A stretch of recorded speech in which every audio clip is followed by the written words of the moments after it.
Well, hi everyone, and welcome to this UK Automation Forum event that FANUC have kindly invited us to, probably because Oliver's on the steering committee. But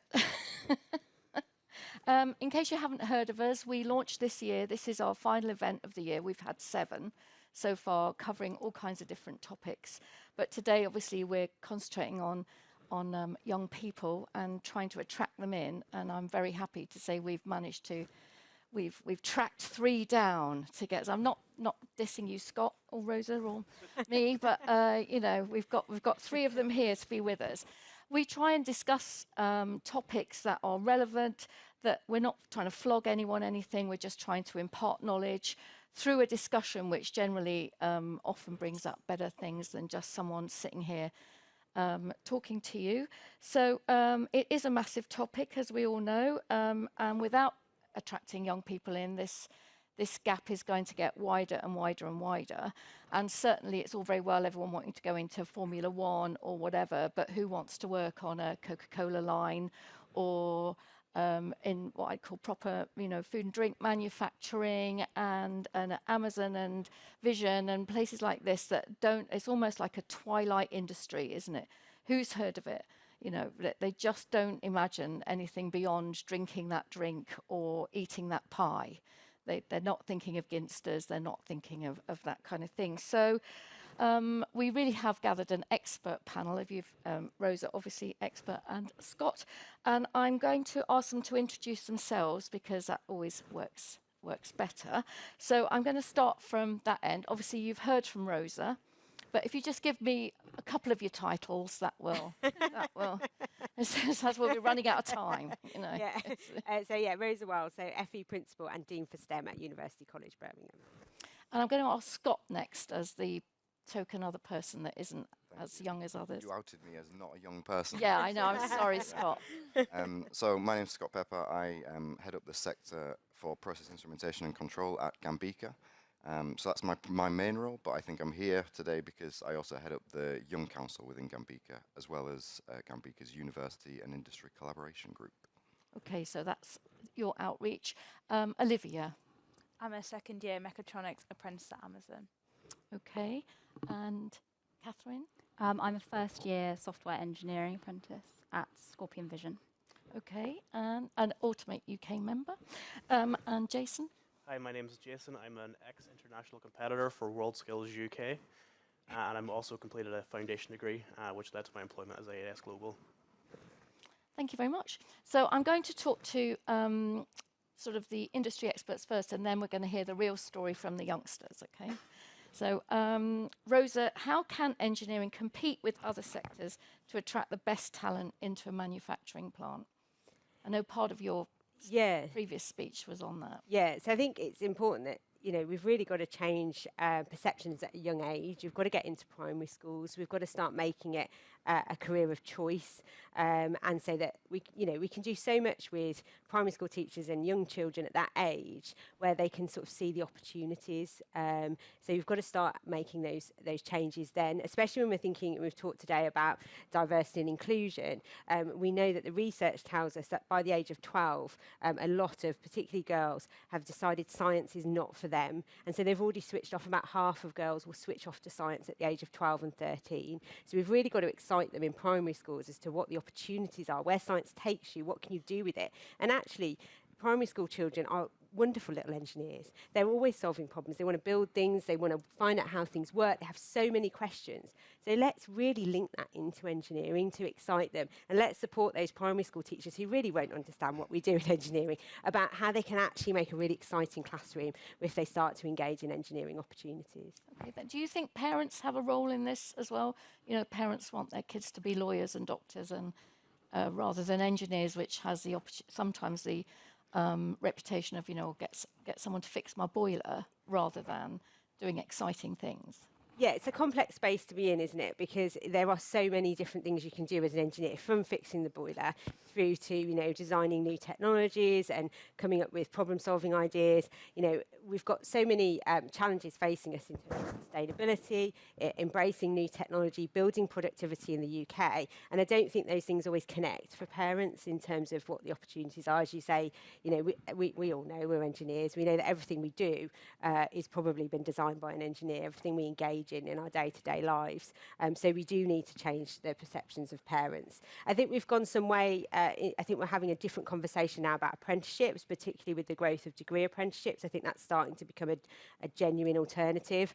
And as Amazon said earlier, now we need to come down and get the entry routes in at apprenticeships and make sure we've got really clear pathways. So we're starting to see some changes in terms of parent perceptions about apprenticeships. But we really need to get that message out there in terms of that apprenticeships are well paid in engineering as well, because sometimes that's not always understood. Okay. Scott, in terms of your work at Gambika. Yeah, I mean, you've touched on it. So getting in there early, I think that's the key piece. So we are sort of working with younger people in the industry and getting them to go into schools and talk about sort of what the opportunities are in industry. And I would say, you might not necessarily want to go and work on a production line, but studying engineering gives you so many opportunities. There's so much sort of transferable skills there that you can take into anything. I think, trying to compete with big tech at a later stage is extremely difficult, but we need to be there and working alongside big tech to get people to study STEM so that the pool that we're pulling from is bigger. It's not sort of trying to poach people from other industries, I would say. Okay. Yeah. Oh, thank you. So you three obviously made the decision to come into it. So I'll start with you, Olivia. So you came in, but give us some background as to your routing, because some people might not have heard you earlier. So mine, as I said earlier, is through actually working on the line as like a picker, a packer. I was able to actually see engineering in the flesh and what they do and how it can be utilised and how it can make such a difference to the productivity of such a big company like Amazon. If a conveyor was down for 10 minutes, then they'd already lost like 50k units for the day. It had this implication, that implication. So I saw it from the operations perspective first, and then I did have interest in science through the medicine route previously. So my mind was always open to science. Luckily, it wasn't shut off like what it can be. But through seeing it in real life is what sparked my interest in engineering, because I do think you're very right, Rosa, in terms of engineering being fixing the boiler and more household, small, contained jobs rather than the massive scope that engineering does have that now I'm fully aware of. So I do think the narrative of what parents maybe push onto their kids, or what primary schools push onto the students, or secondary school does need to change and become more widely educated as to what can be possible within engineering. Okay, thank you. Catherine, so tell us about your story coming into Scorpion or whatever. I went a little bit of a backwards and forwards route. I went to university and did a degree in something completely different. And then realised I didn't want to do that as a career. That's not what I wanted. So I then had to go back and think, right, what do I actually want to do? And I was thinking then about things in school, subjects that I enjoyed, and talking to other people about their careers, and jobs that I'd done, thinking what I liked and didn't like. And I thought, what I like making things. I like having something tangible that I've done. I like problem solving. And then I was looking at job adverts for software engineering, and then found Scorpion Vision that way. Okay, and so they've supported you since you've got to them. Yes, yeah. So they were really good. I sort of went in and said, I've sort of taught myself a bit how to code, but I don't really know anything else about manufacturing. But Paul, my manager, was like, well, that's fine. All we need is for you to be keen. And we can teach you what you need to know, which was really good, and that made me think, right, okay, this is where I want to be. So you did that yourself rather than being encouraged in any way through school or college or whatever? Yes, yeah. At school, I didn't really know about engineering. I think awareness in school is such a huge thing. I didn't know that that was an option back then, so I didn't know that that was a route I could have taken. So I had to sort of go back and have a look again later. Okay, so your experience, Jason. I was very fortunate. So as a child, I always knew I wanted to be an engineer. So I sort of took that and I did a BTEC and then took the BTEC to do a foundation degree. And I really enjoyed that technical college aspect, able to actually get my hands on with things, messing around and actually able to play with the machines and stuff. And then that sort of led to my employment currently. Obviously, I'm also with World Skills, and that was a massive part of what I do now. That was an aspect I never even knew about up until I actually went to college, and then that was sort of an option. And yeah. So that was your college giving you world skills. Yes. So that was through Northern Regional College in Northern Ireland. Okay. So I don't know how many colleges actually do world skills or whatever. Is that common or is it? A mixture of both. Most colleges will offer it in some variety, but as of which courses they can offer, it very much depends on which college you're attending. Okay. Interestingly, Northern Ireland do very well, and they've got a really good setup. And actually, the devolved regions have got much more successful teams than England. Just as a, but the institutes of technology are looking at how they can come together to support some of these more advanced skills. So we've got robotics, Industry 4. So some of those. The Asian countries are doing a lot better than us in the competition. So we're looking at how we can help colleges to coordinate some of that and support people to engage with it in a way that is working well in the devolved regions. Okay, brilliant. We've had a question come in online. This is a message that's coming online for Scott and Rosa. Olivia mentioned how her head teacher had expressed their disappointment that she'd embarked upon a career with Amazon. How much responsibility should schools be made to bear in promoting STEM careers and engineering as the UK continues to fall behind our European competitors? Yeah. We've had someone else go, great question. So whomever sent that in, well done. I do think schools should, they do bear the responsibility. So the Gatsby benchmarks, which were introduced in 2014 or mandatory in 2014, they require sort of careers provision to be available in schools. And I think making sure that the people that are giving that provision have the knowledge on engineering and an up-to-date knowledge as well, and making sure that they can share the opportunities and they aren't biased in any direction. That's I would say schools have a role to share the opportunities and let the students make that decision. Make it, share what you can do. Let's say you go into engineering, you study engineering. This is everything that you can do. If you do this is what you get. So I think it's more just having a conversation with the kids, understanding where their sort of affinity lies, and then helping them on that journey. I think it is really important, but I think we also need to look at what drives schools to do the things that they do. So it's always important to look at what drives behaviours. And so we need to involve the Department for Education in this, because schools are measured on the number of students that get into university. Yeah. That is going to drive some of their behaviours. Next week, there is a report coming out evaluating those Gatsby benchmarks and the impacts. It'll be interesting to see what we learn from that. But I also think what we're looking at the moment in terms of the new government is how do the devolved regions respond? So the West Midlands Combined Authority, if we are looking at this region, West Midlands Combined Authority are looking at the Careers and Enterprise Company that also work with schools on Gatsby benchmarks, and how can they make that work better for the West Midlands? So we do have things to work on. It isn't just on schools, it's around that wider ecosystem they're working in and looking at how they're measured and how that drives their behaviours as well.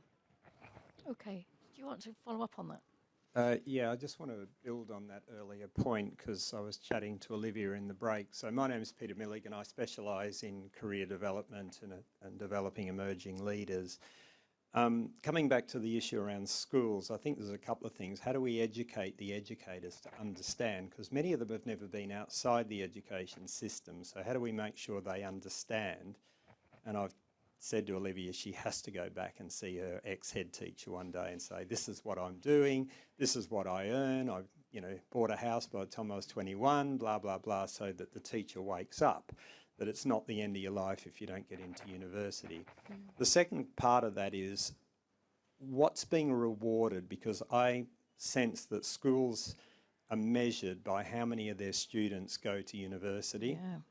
and that's considered to be, you're a really good school. And I think you've got a systemic issue around incentives and rewards. So they're actually wanting to push their students to university. And I've got nothing against university. Both my sons have done that, but I don't think you need to go to university to have an incredible career. And so is there a systemic issue we're working against in the education system? Okay. I think that is changing though, and we can sort of see, and so you touched on it, so we can see that apprenticeships are becoming more valued, and I think sort of a generation ago apprenticeships were kind of looked down on a little bit, and that is changing. I think it's important to say that we are doing well. Like, we are getting more kids into STEM, we are getting more kids studying engineering. Yes, we need to do more, but we need to make sure the teachers have the skills and the confidence to be able to have those conversations with kids. And it's the real stories that bring it to life. Yeah, exactly. It's the real stories. Yeah. It's when an Olivia goes back to the school and says, this is what I've done with my career, and then she becomes a poster child for the school, Exactly. showing what else is possible. Yeah. I think also, I know from previous discussions we've had at someone from Cranfield is saying it's actually difficult to get teachers who can teach the engineering skills. You know, they've also got a shortage of technical people who are going to go into education as well. That is a real issue. And it I isn't think. just engineering, it's science as a whole. So Yeah. we've just opened a sixth form centre at my university to support A-level students, and we are inviting schools in to use some of our science facilities because they have poor practical facilities and they struggle to get science teachers. So that then means that if you haven't got a very good science GCSE, it makes it even harder to get into a STEM career. I heard Dawn Bonfield talking on Radio 4 about whether we need a science A-level. So if you do your double science GCSE, which is what a lot of young people do, to then go into a single science A-level is very difficult. And so you're almost cutting people off, and it's often by the postcode and where they live, not necessarily by their ability. So if we could have a general science A-level that would open science up to more people and be more accessible, that might be a way of keeping these routes open for longer. Sure. I think just the point on the teachers as well. So being able to teach at FE and HE level, it's a real problem. We were in a House of Commons committee where they were talking about the future of FE, and they were saying that they can't keep their lecturers because industry or can pay more. So if you have somebody with the skills to be able to operate in industry, it's a difficult choice for them to make, to say, well, no, I'm going to work at FE, I'm going to earn less money to be able to support the future of the industry. We need to support those people. They need to. There is a proposal at the moment, a pilot, which Warwick Manufacturing Group, who are linked to the MTC, are looking at. So we know that the sort of armed forces, if you've got people in your workforce that want to spend time working in the reserves, employers have some tax benefits and they need to support those people. So there's a proposal from Warwick Manufacturing Group. We need something like that for FE, where you've got some benefits as an employer to release people in your workforce to go out and teach in FE to support the next generation. Oh, good morning, everybody. My name's Craig Holdback from a company called Destaco UK. I left school at 16 and did an apprenticeship here in Coventry. My first 2 years were at Henley. First year was full-time, where we had to clock in and clock out. So it was like a factory. You did a month on turning, milling, grinding, fitting. Then I did another year at Henley, just doing a night. Then another 3 years day release, so you did 1 day at college, 4 days at work, 1 night at college. I think Henley's all boarded up now, waiting to have houses built on it. I then went to Bark up the Butts in the centre of Coventry and did my own CH&C mechanical. That's now a Premier Inn. I travel around the UK 4 days a week, and I've never seen so many opportunities for kids to get into engineering. I'd say probably 85–90% of all the factories I go to are either after design, electrical, mechanical or maintenance engineers. I believe in apprenticeships rather than uni, 'cause that's the way I went. Uni wasn't really an option for me. I think my question is, why don't you utilise people like myself who have been through the mill and would love to put something back into it. Because it really concerns me that in 10 years, if manufacturing ever does come back to the UK, there'll be no one here to do it. So do you think you have a responsibility to contact a local college to your business? I've done some work with Myra over in Nuneaton, where we had 70 odd kids come into the into the centre there, and Would that have helped you three, if you'd have had a local business inviting you in to? it wasn't just me. There was about 20 people. And we saw No, but two you know what I kids mean. that went, If local business manufacturers actually invite people into their facilities instead of yeah, most definitely. shutting the gate the whole time and not letting anyone in, would that help? Would it have helped you three? Start with you, Jason. Absolutely. Industry involvement is massive for engineering. Engineering is such a wide aspect that nobody really understands what it is because it's so big. So being able to understand what each company does sort of gives kids the idea of what maybe they could do in the future. So industry is massive. Olivia. Yeah, I would agree. And I also think it's hard to know exactly where you want to go in your career if you don't hear from what people have done.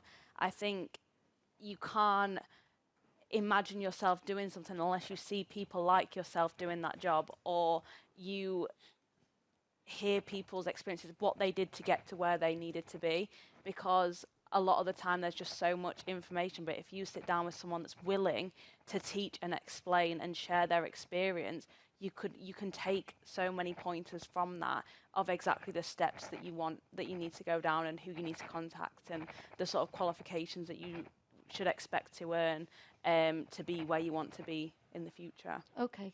And Catherine, would that have helped you, do you think? Yeah, definitely. I think it would have fixed that awareness issue that I had of the industry. If we'd have been able to do work experience in these places, actually find out that was an option, that's an opportunity, you get to see what it was that happened there, and if you liked it, then you'd be able to choose to go down that path. Yeah. Sure. I'll just say as well, yeah, a lot of school kids think engineering is a dirty, horrible environment, where it probably was in my day. You know, you went into a factory. And That's because no one lets them see a new factory. Well, yeah, that's what we should do. Get old farts like me involved. And I mean, literally, if every manufacturer in the country invited the primary school up the road from them into their factory, wouldn't that be there a are step factories forward? and foundries we've in been the doing Midlands that. that do It's that. good. You've been so Amazon do that. Yeah, we have loads of site tours with various different primary school ages. There's a dedicated team that walk them around, and I think you just see the look on their faces like, wow, I'd never expected Amazon to look like this, or a warehouse in general, because a lot of them do look the same. Between companies, they do often look very similar. And I think for me personally, when I was first envisioning engineering, my dad was an engineer before he retired, and he came home smelling of beer every night because he worked in a brewery. I'm like, ew, no, I don't want to smell like a beer factory. Like, ugh. Or working in a steelworks, coming home covered in like soot and just rubbish. So I think there is loads of different industries within engineering, but there's also so many others that are not that dirty, covered in mud and Well, hopefully all dust food and- factories. yeah, well, yeah, you want a clean environment, some people, and so I do think that the misconception is massive, and I think for those primary school children that I have seen myself walking around, their faces are they're blown away by what it looks like. Yeah. And I think it is a great thing for them to see so young, so they don't have that immediate idea in their head that engineering is purely messy work. Sure. So, Scott, let's move on to trade bodies now a bit. So, We've just got a couple of questions just to back up from what you've just said, people writing online. So Andrew Ward from LinkedIn has just written in and said, you've hit the nail on the head. It is all our responsibility to provide exposure to the various engineering roles and contribute to developing a curriculum suitable and relevant to a modern manufacturing world. Just to add to this, I know you've got an agenda. We've got two more questions. Is it related to what? Yeah, so can we just go for continue it. with a couple of questions? Thanks, Gail. So, you know, you're talking about there's a shortage, and we know there's a shortage, yeah? But at the moment, you know, like the STEM field, in basically any type of education in STEM, it's the highest graduate in UK with 26% compared to anything from medicine to law and everything else. But The problem is that at the moment, most of the young people want to go into something that's flashy, as you said, Rosa, something like Formula One or something like this, or something where they can make money fast, like social media marketing business, where they don't really need a skill or a degree or any form of education. My question is, how can you make, or what would you do to make engineering more flashy, more, you know what I mean? So you can I know actually exactly attract what you mean. kids. Yeah, what would have attracted you, Jason, if it was? That's a really good question. Yeah. Working alongside like older engineers would be like a massive thing. Being able to really understand what engineering is. It is very much an understanding thing, in my opinion, because if you want to be an engineer, you'll be an engineer. If you want to be a doctor, you'll be a doctor. It is sort of those people who don't really understand what that is. You need to really be able to give them the options and understand properly. So does it need to be something almost like the Scout movement had Bear Grylls for a while, didn't they? So Scouting went berserk, and loads of more people because it was a bloke who was active, and it wasn't just an old duffer in a uniform. Would we need David Beckham in engineering, or do we need? I'm trying to think of a female that I would be attracted to, but no. Would that make a difference if we had more ambassadors for engineering? Do you think? I think it could help, yeah. I think it Get could. on Question Time, or on, to be part of the mainstream. Would that have made a difference? To you three are quite dedicated anyway. Scott, what do you think? I think it is, though. I mean, you see some YouTubers, like engineering YouTubers, building things, solving problems, and I think that's a fantastic way to reach out to those to kids who maybe are leaning more towards the flashy tech industries. But I think engineering has a sort of an issue. People look at it and think, oh, dirty grey. Maybe we need to rebrand entirely, applied innovation or something a little bit more flashy. But I also think any of those students, you need to make it matter to them. You need to say, right, think of a problem that bothers you. Now think of a solution. That's engineering. It's solving problems. So how do you go about that? And you can work in an industry that does that. I think making it matter to them is really vital. Yep. Hi, I'm David Harrison. I'm the curriculum leader for higher education at Newcastle College University Centre. And I mean, we have a lot of students who have a good experience of coming through us and get into engineering employment fairly quickly. And they're not really that bothered if it's flashy or not. They go to some pretty uninspiring engineering work, if you like, if they're making plastic films or whatever, but it's good technical work. But I see two real problems. One is just getting those links from industry coming in. And I talk to employers all the time, and they say, yeah, we can't get good people or whatever. What we need are warm bodies. But also the number of people who are actually teaching in engineering education. As the gentleman over there was saying, we need more people that have worked in industry and then come into education. Now, I did that. I mean, I was in industry for 35 years before I started teaching. And I can do those stories that are linked back to, here's where I've done something and got it hideously wrong, and this is why, But we also see a massive amount of staff turnover, and trying to keep people in education is actually quite hard. I mean, in the 10 years I've been there, there's been 265% staff turnover. Wow. Yes, and that's partly because of the pressures that are put on people in education. And I think there needs to be more of that link made to get some of the old and the bold to come and stand there in front of students and take the massive pay cuts and all the rest of it. Yeah, absolutely. Yeah. I think But that needs to be worked on more, and I think the more that industry works with colleges and universities to say we need more learning by doing rather than here's your PowerPoint, here's the whiteboard or something like that, and actually have projects given to students to do from industry appears to be working. And I'm very fortunate that I've got a number of companies who have done that for me, and I explain to the students, you're on a 30-week job interview. Can I touch on that? Because I think it's a great point. So within Gambika, we saw this exact issue. So we had students coming out into industry saying, I can't get a job. And then we've got industry saying, we can't get people. I'm like, well, there's some disconnect here. So we started to get universities as members of Gambika so that we could help bridge those gaps, and we've seen it work incredibly. I think what we found is with industry, it's just starting that ball rolling. That's the hardest piece. And as soon as you start a relationship between an industry member and a university member, that relationship builds, and then you start getting guest lectures, you start getting master's level projects, the PhD sponsorships we've got now, visiting professorships, which gets rid of the problem of having to try to coax people to move from industry into education. You can do it side by side. You can have visiting professorships. So I think it is doable. And trade associations probably, we do have that responsibility to help bridge those gaps. And honestly, we've seen it work incredibly well with the universities and industry members that we've got. I certainly think Automate UK have been, you're heavily involved in the Automate UK, aren't you? Charlie, your best organisation, and how's that helped you?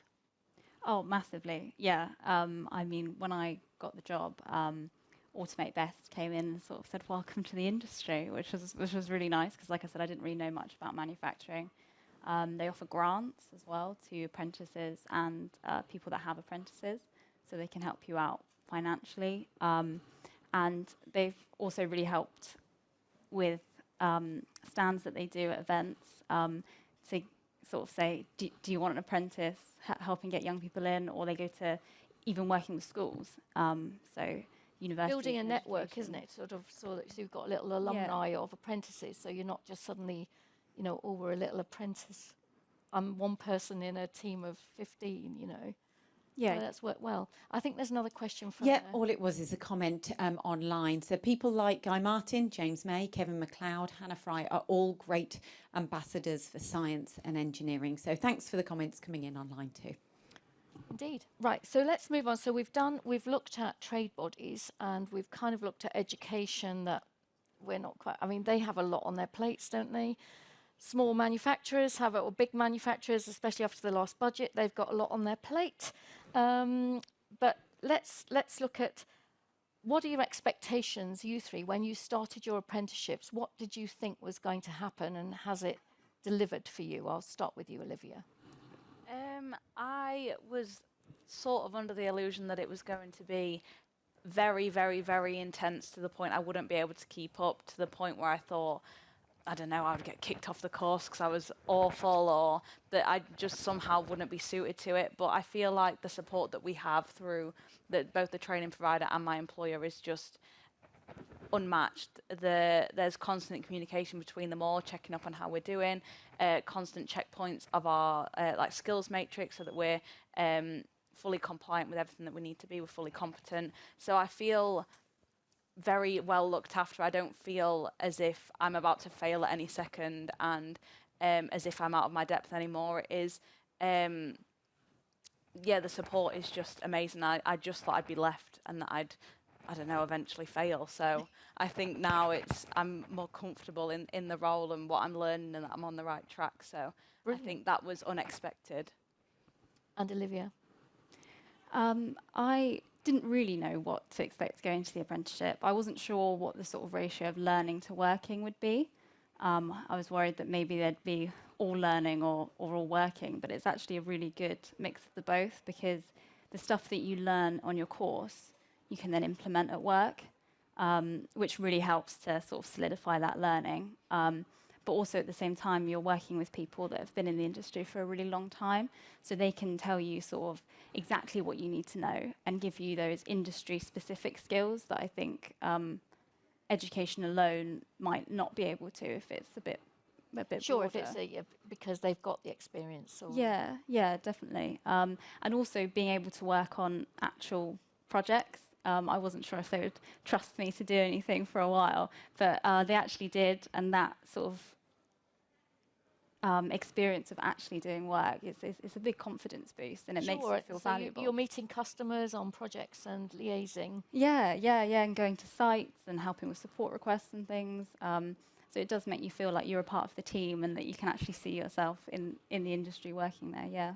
Because I think historically apprentices, they're a good idea, and then they get there and, can you make the tea and sweep the floor? And get me a long wait or whatever, you know, that kind of attitude. But it's good that we've moved on.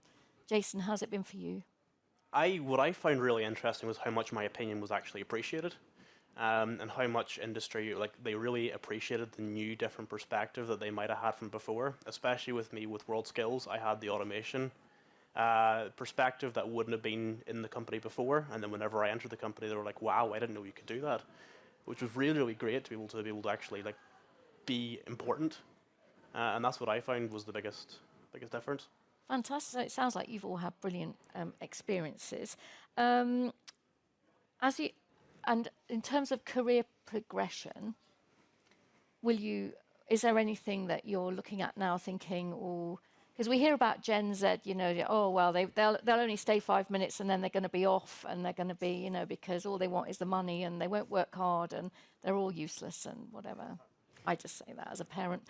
But are you looking forward? Can you see yourself forward in this company, or you're well equipped for the next company? I'll start with you, Olivia, because I do think there's both. So in an apprenticeship, they prepare you for the industry as a whole. They, particularly mine, they want to focus on retention and keeping me once I've finished my apprenticeship, but they prepare you for the knowledge that you could use in any other engineering industry.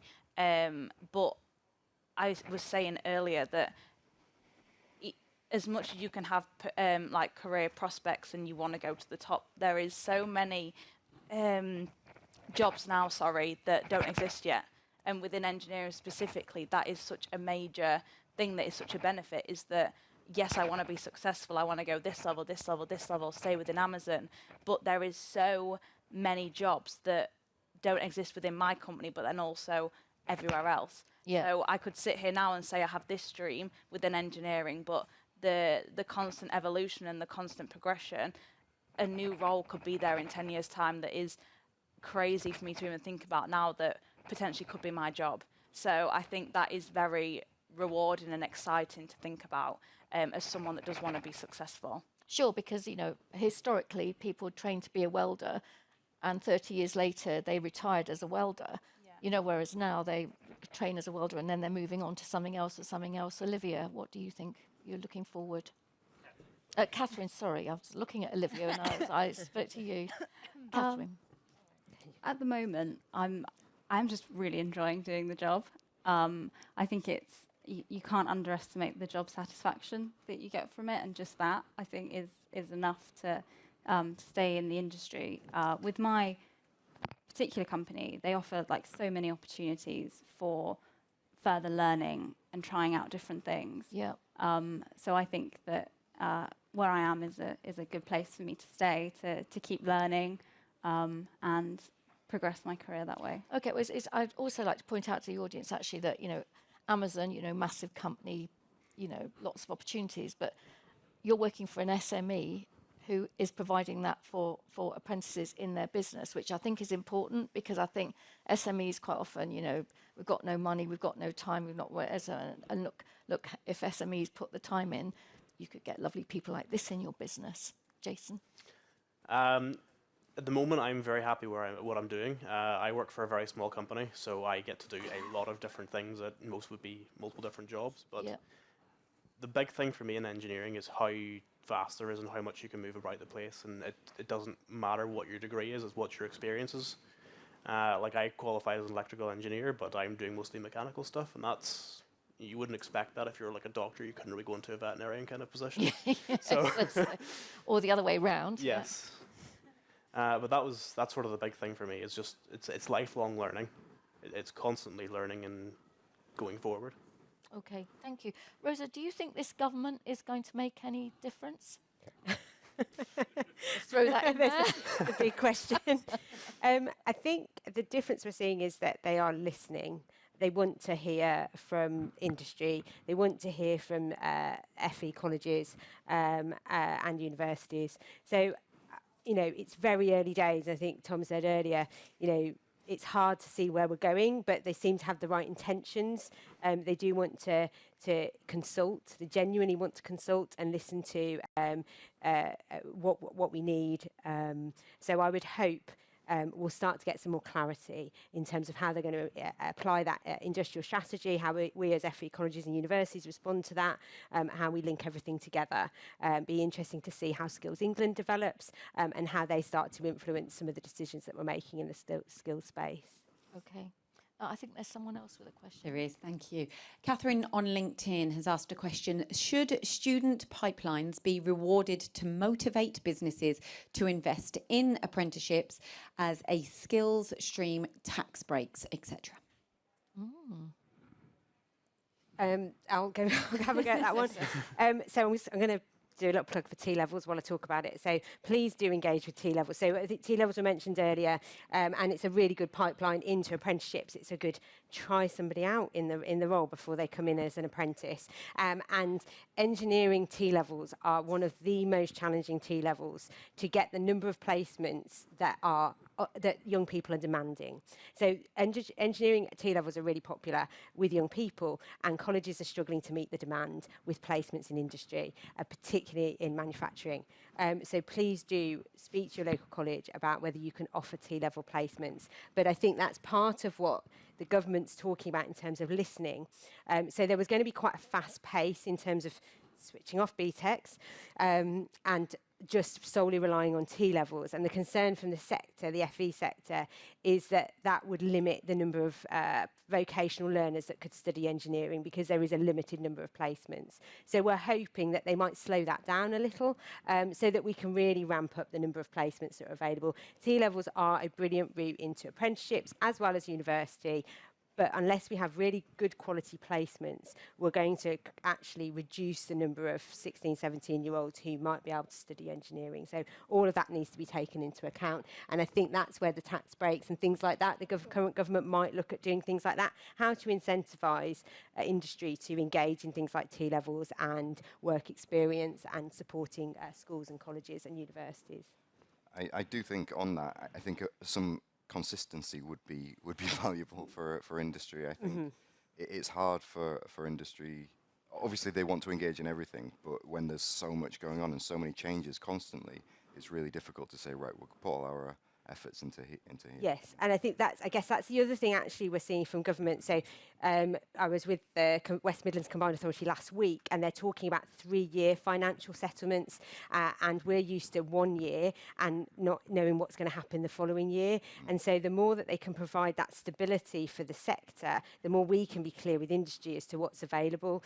At the moment, as a college, in my FE college role, I don't know what qualifications I can deliver next September, and that's because the government have picked up some issues and they're trying to fix them, and they're going to tell us in January. We can't operate like that, and we don't help industry by operating like that. So yes, I think there is a wish to create this sort of 3-year plans as opposed to 1-year plans, which we know are not strategic and means that we can't really respond effectively to industry.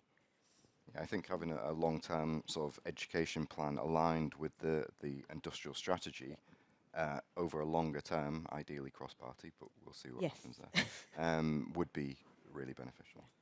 Because we haven't had a strategy, have we, for many? Yeah, we had an industrial strategy, and then that got ripped to pieces, and now we've got a new sort of proposal for an industrial strategy.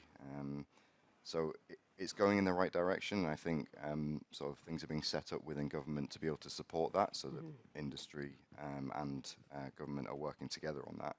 And then Skills England obviously is there to support that from the education piece, but they need to be aligned. Okay, so any more questions from anybody else before we wrap up? Because I don't want to keep you from your lunch, because that's not a good thing in a. We've got a question.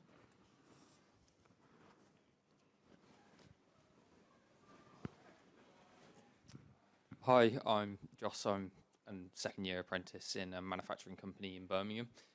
My question was just genuinely on how experience from learning in an apprenticeship has benefited you overall, why young people should be going into that looking at experience rather than going into university and possibly coming out as a postgraduate without any experience and struggling to get into industry that way. just wanted to see your point of view from that and how that has benefited you three as, you know, in apprenticeships right now or in your first year and your second year, so on. Okay, I'll start with Jason this time. Very simple, relevant experience. I have co-workers who are both uni graduates and degree/foundation degree students, and the difference in actual knowledge and what they're doing is night and day. Most university students struggle to really understand what machinery can do, but what I find in apprenticeship programs, especially through colleges and such, you get to work hands-on with the machinery, and that really helps to build your experience. Thank you. Catherine? Yeah, I think that apprenticeship has helped massively. If I did a sort of straight software engineering degree, I think that would have been very different to how I use software within manufacturing. There's lots of other things besides the software as well that I do, which I wouldn't have got if I just did a degree. That came from working in the industry and working with people that knew what they were doing and had been working there for a while. Thank you. I think there is a huge difference between actual hands-on knowledge versus what you get from, say, a textbook or a slide or like theoretical. Things can look very different in real life versus just in a hypothetical situation. There's loads of anomalies that can occur. There's loads of there's a lot to say for being able to apply the knowledge that you learn in college with something that actually happens in real life, and to be able to actually, I don't know how to describe it, but I know you touched on it earlier, Rosa, where you were saying that it fully is the hands-on difference, is actually doing the work rather than being able to say how you do it word for word. And I think that is really priceless, especially say for like a 4-year apprenticeship. You come out with all of the knowledge over 4 years in your head, but you also have 4 years of hands-on experience doing the job. You've been doing the job that you then get paid to do as a fully qualified tech by the end, just while studying. It kind of comes along the side of it, just topping itself up as you go through the years. And it's almost like this free, it seems cringy to say, but like a superpower at the end that you have versus someone that's sat in a lecture hall or in a library studying for 4 years. It is just a huge benefit of an apprenticeship, in my opinion. And you haven't got 50 grand of debt. Yeah, oh, and that as well, yeah. just put that out there. Anyway, we're going to have to wrap up now. We are, but we've got a couple more questions coming in. Yeah, okay. It's too good. Right. Ronnie from LinkedIn, we received a call from our local college yesterday about T-levels. We were unaware of this before. Is there a way that that information could be readily available? I mean, the government have put an awful lot of money into advertising and promoting T-levels. There are central government pages with advice on what a T-level, and you can go through that government website and they'll link you up with your local college as well. But we know there's more to do to get the message out there, and also to sort of make it easier for employers to sort of understand what's going on in that space, and get, you know, so not every employer is run by 5 or 6 different colleges wanting those placements. I think we need to do more in that space to coordinate that engagement. Sorry, I forgot to introduce myself last time. My name is Adrian, and I'm an apprenticeship first year at Amazon. Yep. I had a question for you guys. So in China, I know this related to sports, yeah, and in Asia in general, they go and pick up kids in school. Yeah, they test them and stuff like this. Do you think like more competitions, private competitions or stuff like this? I just heard about the World View competition just because I'm here. Yeah, I didn't hear in previous year because, to be honest, there's not much exposure. That's the problem. Like, you need to think that kids have their phones in their hand non-stop these days. How can you change this? In my opinion, I think if you would have had more competition, private competition made by companies, and you use social media for exposure, you would attract a lot more young kids. Because the phone, as Elon Musk said, it's part of youth this day. You're with the phone everywhere. So in my opinion, this would help. What's your opinion about this? So I obviously work with World Skills UK and World Skills globally, and actually World Skills UK have just launched they're asking whether it's employers or providers, to put forward ideas for regional skills competitions. The first one's going to be in Exeter, but they're looking for people to apply, put in expressions of interest. They recognise, obviously, the World Skills competitions, they're the top competitors with their medallions of excellence working at international standards. How do we build that up and build the interest and the competition? So they are asking regions to think, what can you do in your region with schools, with colleges, to create those regional skills competitions. So hopefully we'll start to see some of that coming through. I think it's a great point. I think you do need the education institutes on board to be able to do that and to be able to deliver those competitions. Usually, there are obviously some that are outside of schools, but I think it's a fantastic point. Why not reach the kids, directly and give them the agency to be able to go to their education institution and go, look, I think we should do this, because actually, a lot of the time, teachers and schools don't have the capacity to be able to go, right, we're going to look for something else to do. But if that request is coming up from the kids saying, we want to get involved in this, can you make it happen, please? I think that's a really good idea. One of the competitions I did as a kid was First Lego League, and that was one of my major entry points into engineering. Was, I know it's Lego, but it's still being able to understand, like, problem solve and plan around different perspectives. That robotics sort of led me into world skills, and I was completely unaware world skills existed until I went to college. That's sadly not told enough about, and I think that's a massive sad part, because it's a massively good program. The skills I learned through world skills is beyond what you would get in industry. The levels of knowledge I have in FANUC systems is what you'd probably get over 5 or 10 years of experience in industry. World skills is one of the best things I've done, and I just wish more people can get into it and more people knew about it. Okay, thank you. Well, I'd just like to say thank you very much to the panel, especially you young people, because I know some of you were nervous and there was no need. So thank you very much for coming to the event. If you want to hear about it afterwards, we'll put it on our website, and there'll be a white paper and stuff. It's ukautomationforum.com. So please, thank you very much for attending our talk.